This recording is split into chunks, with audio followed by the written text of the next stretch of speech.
Welcome back to Talk of the Town. I'm Steve Noxon. Joining me now on the phone are Giovanni Tomasi. He is with Connecticut Technology Council, and also Ron Angelo of the Center for Advanced Technology, and they are gearing up for the 17th Annual Women of Innovation Awards that are coming up next month, and we'll learn all about it with both of my guests. Gentlemen, welcome to Talk of the Town. Thank you, Steve. This is Giovanni, and we actually also have Jackie Garofano here with us. She is a former winner of the Women of Innovation back in your... in the heyday. We don't need to go back. We don't need to count years. Well, welcome Jackie to Talk of the Town as well. So Giovanni, let's start with you. Tell us a little bit about what was the incentive to start with handing out awards here as for Women of Innovation. Well, this is a program that the Connecticut Technology Council has been doing for 17 years. This is our 17th year. And when we started, we have different categories. We were just amazed by the talent and the diversity of talent that we have in the state. The state, we're a small state, number 48 in size, but we always rank in the top 5 in terms of education, in terms of workforce. And just seeing some of these women from high school all the way up to seasoned professionals, what they've done, what they accomplished. And we joke that some of these high school young ladies have done more in their first 18 years than most people do in a lifetime. So it's inspiring. Yeah, absolutely. And I think it's also great to bring awareness to the fact that there are careers available in manufacturing and in STEM fields and all over the place for women. The world and these industries have completely changed. And I think the more we can bring attention to this and make young women aware that these opportunities do exist, the better off for everyone would be. Jackie, and we have Jackie here that can. Yeah, I was going to say, tell us a little bit about your experience. So I'm a Connecticut native. I am also a first-generation college student. I studied physics and then went on to receive a PhD from UConn in material science and engineering, and that's where I was the Collegiate Innovation and Leadership Award recipient in 2011 before joining starting a career as a research scientist at United Technologies. And just about 6 months ago, I came on board to CCAT as their Chief Technology Officer. So I am a success story, I think, about mentorship, about seeing women in this field, and certainly we need to continue to do better, right? A quarter is not acceptable to me. So as a woman that is empowering other young women from the high school ages, as we'll see recipients and finalists acknowledged for Women of Innovation, right? They put us all to shame. Our future generation is doing so much to support technology and innovation, and Women of Innovation is an opportunity to just celebrate and shine light on our recipients. So over the last 17 years, we've had 800 women as part of this community, which is really phenomenal. What drew you to physics? I wanted to work for NASA and be an astronaut, so that's still a pipe dream for sure. But I wanted to receive the fundamentals of science and tech, and I didn't become an engineer until grad school. It was all about that experiential learning and not being afraid to ask questions and to just dive in and get my hands dirty as an experimentalist. Yeah, but don't call it a pipe dream. The opportunities still exist. I've got a friend of mine, a woman who works for NASA, and she's legitimately a rocket scientist, and we kid her about it all the time, but the opportunities are there. Yeah, absolutely. Ron, I want to bring you into the conversation here a little bit. Tell us about the Connecticut Center for Advanced Technology and your part in these Women of Innovation Awards. Sure, Steve. Thank you. Connecticut Center for Advanced Technology, we've been in existence for 18 years. And the special things we do, we lead a lot of programs both in the state and regionally that assist companies large and small in the adoption of leading-edge technologies. And then we also do a lot of assistance in them adopting those technologies into their business and working on training that skilled workforce to be able to fully utilize the technologies. So we have actually 3 facilities. So we actually have physical assets, some of the coolest equipment you'll see, and tremendous team here, and Jackie's a bit humble. I mean, she's a PhD, incredibly skilled. Maybe she didn't say that, but we actually try to lead by example, and really some of the top-notch talent we have here in the programs are led by women. and it's really special. And some of them are actually quite young. So in our experience with the Connecticut Technology Council is really about really tying industry in, and that's one of CCAT's missions. We get very, very deep into industry right throughout the whole manufacturing and technology ecosystem. So sometimes we're dealing with folks that are in their basement and entrepreneurs, and then, of course, we're dealing with very large global industrial companies in the Department of Defense and other federal entities. So the work and collaboration with CTC is really about bringing industry together along with academia and other associations and celebrating, the tremendous accomplishments that women have made throughout Connecticut industry, way back at the beginning of time, starting even with Elizabeth Colt.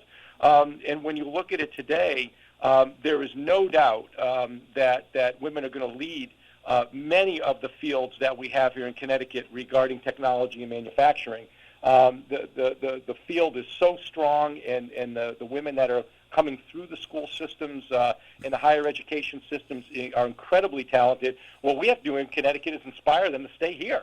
And how do we make sure that we're linking industry and these great careers to them so they say, hey, look, I like Connecticut. It's a great opportunity and a great place to grow my career, and we got to keep that base here. Well, and that's what I was going to kind of go down that road a little bit with Giovanni. I wanted to get your thoughts on how well do you think the state is doing here to do just what Ron was saying, to attract and keep talented, innovative women in the state of Connecticut and have them, grow and grow business here. Well, if we just look at the overall numbers, we're retaining more students now, more graduates that we were 10 years ago. So that's a good trend. We keep moving up in the ranking as a pro-business state. So we're doing very well. And, to retain talent, you need to have a fertile environment for growth. And I believe that overall we are creating that, and we're continuing on that path. And we have such a diversity of businesses here. Again, we have anything from biotech to shipbuilding to additive manufacturing. And in this ecosystem, if we can make the right connections, if we as a technology council can help companies make the right connections, learn from each other, from parallel industries, we're going to continue this trend and keep our talent staying here in state and attract talent from out of state as well. Because one thing we always rank top of in the U.S. is quality of life. So you combine that with a fertile environment for our business, and you have a winning combination. I think that's so important because I remember, just a few short decades ago, we were talking about moving to more of a service industry, and I don't think that worked out very well, and we lost kind of the base that we had here in Connecticut for manufacturing, technology, innovation, being able to build and create the future here as opposed to just leaning on a service economy. So it has been great to see this effort and that we've seen from the state and from many businessmen and women around the state who have really and basically re-embraced, I think, this concept of, we need to build this stuff here. Yeah, Steve, this is Ron. We've really never stopped doing it. It's a little bit of a misnomer that Connecticut kind of gave up on that kind of stuff. Really what we became is a lot smarter and more advanced. Connecticut's business sector is, far outpaces many other regions, not just throughout the U.S., but throughout the world globally. So when you're looking at research and development, product development, much of that work has always happened in Connecticut, and more of it is happening now. And, when, again, you look at how we're approaching women in STEM and women in the technology field, we now have programs specifically designed to focus on women and making sure that employers are looking at that population, embracing all the accomplishments and the contributions that can be made. So it's about actual programs and linking those programs to various industries, various geographic areas. And as Gio touched on, you're talking even about the types of initiatives within our urban centers to make things, just more active and more of an entrepreneurial and an inventive and a creative communities. You look at what's going on in New Haven with the district and some of the other initiatives. A lot of cool things going on in the state and very much focused on women. Yeah, we're here to torched the glass ceiling in manufacturing and STEM, so I know that I'm not alone in that sentiment. So there's a lot of opportunities to really just continue with the momentum. It's really about access and opportunities and visibility, and I think we're on a really strong path. Yeah, it sounds like you are, and it sounds like after 17 years, you've really kind of gotten a great base to work from here. You mentioned there's over 800 Women of Innovation Award honorees throughout the years. You got 36 finalists this year in 10 categories, and it sounds again that you've got people like Jackie that are providing this motivation, mentorship, and allowing young women to understand that these fields are welcoming, and they want people with new ideas and different perspectives. We know that diversity in thoughts and backgrounds and experience is critically important to success and innovation. So, yeah, people are finally starting to realize that we need to open up the aperture there. And Steve, just to add on to what Jackie said about torching the glass ceiling, one of the finalists is our VP of manufacturing for our company, RSL Fiber Systems, Miss Billy Jo Mitchell. And we do a lot of work for the Navy. When the U.S. Navy wants the best man for the job, they demand that we send Miss Mitchell on the ship. Yeah, you never know. The best man for the job just might be a woman. Jackie, let's talk a little bit about this last year and a half. It's been very challenging for so many different people. Has this had any impact on your efforts to try to incentivize more women to get involved in technology? I mean, across the board in various different industry sectors, and especially the way that the workplace has become your kitchen table or your dining room table or your home office, there's what we hear about is the she session, right? There's a lot of women that have been leaving the workforce for whatever reasons. I can only speak from my own experience and the fact that we are resilient and adaptable and continue to innovate and thrive. So I think, as we're coming out of the fog of the last year and a half through the pandemic and recognizing how we really need to go leaps and bounds further, especially within the technology and innovation space, women are going to start. We've been leading the charge, right? Maybe from the sidelines or the back, and that's no longer a thing. So exciting for the future, especially within.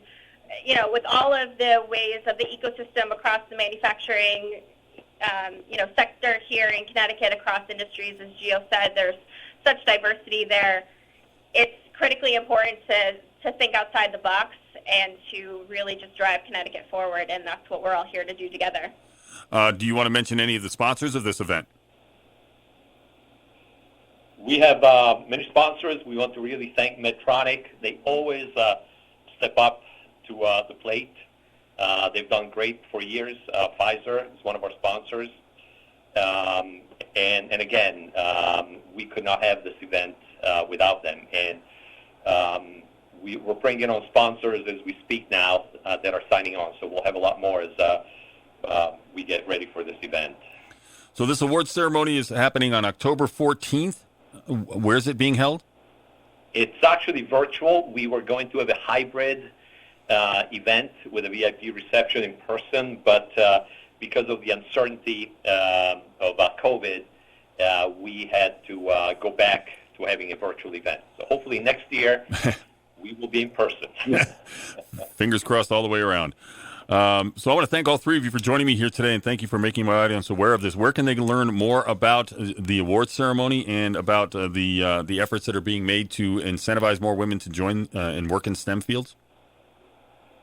Womenofinnovation.org is the website for the event in particular, but CCAT.us/events is where we have a lot of information that is the dot connector for our manufacturing and STEM ecosystem here. So I'd also love to be able to plug for those of you that are on social media, follow each of us on LinkedIn.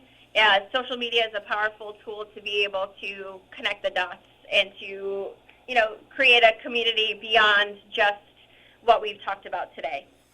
Well, I appreciate all of your efforts here, and it's glad to see it's been so successful and continues to be successful. And so I want to thank Jackie Garofano, Chief Technology Officer of CCAT, Giovanni Tomasi, President and Chief Technology Officer of RSL Fiber Systems and the Board Chair of Connecticut Technology Council, and Mr. Ron Angelo, President and Chief Executive Officer of the Connecticut Center for Advanced Technology. Thank you all very much for your time, and I hope you have a very successful event. Thank you, Steve. Thanks, Steve. Take care. Have a great day.